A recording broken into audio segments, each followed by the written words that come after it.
Everyone tried to justify slavery. The question we need to ask is, what motivated the abolitionists?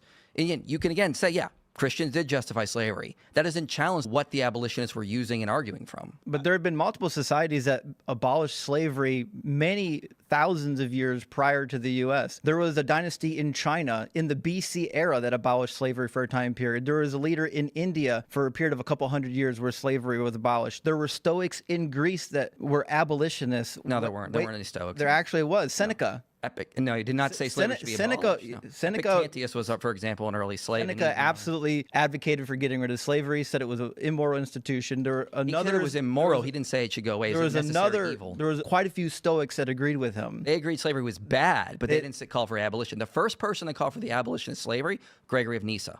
That is wrong. I have a fact check. Seneca did not explicitly advocate for abolishing slavery. While he criticized the mistreatment of slaves and encouraged humane treatment, he accepted slavery as a social institution. The sources for this are Moral Letters to Lucilius, letter 47, and Seneca De Beneficiis, book 3, chapter 18.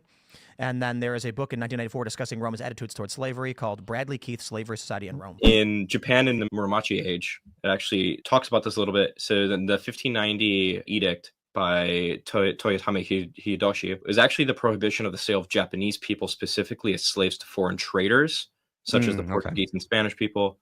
This wasn't about slavery wholesale. The motivation behind it was about national sovereignty and dignity of the Japanese people and fear of like foreign influence entering into Japan. So it had nothing really to do with ethical qualms or anything like that. I heard this when I was on Timcast last time. It was kind of like the same thing. It's like the Chinese and the Indians banned slavery. And then you look into it and it's like, no, at one point they banned the slave trade, but not outright banning slavery.